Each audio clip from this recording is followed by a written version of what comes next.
বছরে আমেরিকার আমাদের নেত্রী ছিল, উনি আজকে আসছে, আজকে ল্যান্ড করছে। এই কথা শুনে শুধু চলে আসছে এখানে দেখার জন্য।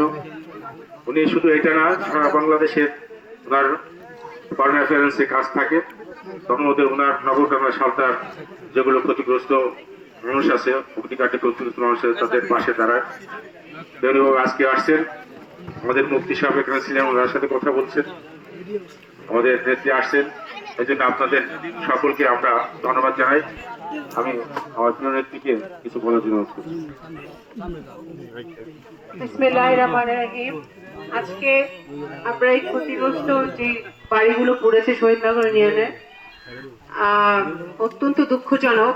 আসলে আমরা সবাই নগরকান্দাবাসী সকলে মিলে আমরা ঈদ উদযাপন করি। এই ঈদের মধ্যে এরকম একটা দুঃখজনক ঘটনা মেনে নেওয়া কঠিন, কিন্তু সবচেয়ে বড় কথা যে এখানে বাড়িঘর পুড়েছেন, জিনিস যায় জিনিস আসে, আল্লাহ বিপদ দেয়, আল্লাহ তাআলা বিপদ থেকে উদ্ধার করার মালিক।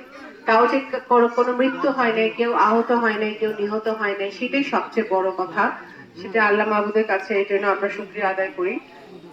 যারা পরিবার যারা আসছেন, আমি কথা বলেছি ডিসির সাথে, অবশ্যই আপনারা কিছু সরকারি পক্ষ থেকে সাহায্য পাবেন, এবং আমরা যারা গ্রামবাসী আছি, এলাকাবাসী আছি, এবং আমি আছি, আমরা আপনাদের পাশে আছি, আমি আপনাদের পাশে আছি।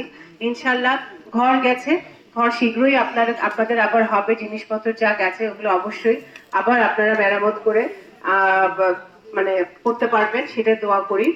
আর আজকে ঈদ উপলক্ষে আমি আর কোনো রাজনৈতিক বক্তব্য দিতে চাই না, শুধু এটাই বলবো যে শহীদনগর ইউনিয়ন সকল যারা আমাদের মা বোনরা আছেন, আমাদের ভাইরা আছেন, ইউরোপিয়ানরা আছেন, সকলে ঐক্যবদ্ধভাবে থাকবেন এবং শহীদনগর ইউনিয়নটাকে শক্তিশালী করতে হবে। নিজেদের মধ্যে ভেদাভেদ রাখা যাবে না, লোভ লালসা ত্যাগ করতে হবে।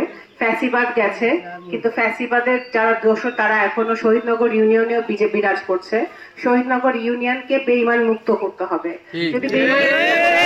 যদি বেঈমান মুক্ত করতে পারেন তাহলে, কারণ একটা কি বলে, কোনো একটা ভালো জিনিস, ভালো উদ্যোগ নষ্ট করার জন্য একটা দুষ্ট লোকই যথেষ্ট। তো সেজন্য দুষ্ট লোকদেরকে দলে জায়গা দেওয়া যাবে না, এবং আওয়ামী দোসরদেরকে দলের থেকে দূরে রাখতে হবে।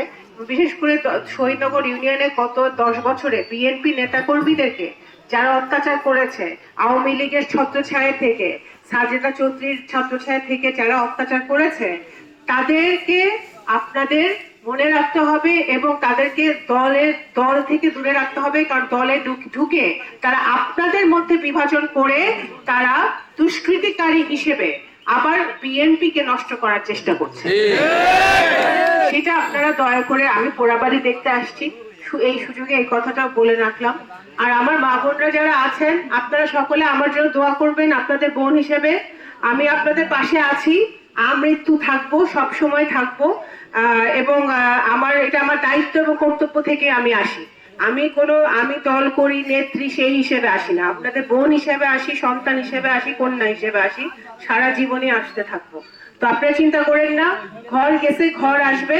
আল্লাহ তাআলার হাজার শুকর যে কারো জীবন যায় নাই, কারো মৃত্যু হয় নাই, কোনো বাচ্চার জীবন যায় নাই, এটাই সবচেয়ে বড় কথা। তো আপনারা দোয়া করবেন, ইনশাআল্লাহ আপনাদের পাশে আমরা আছি। ধন্যবাদ।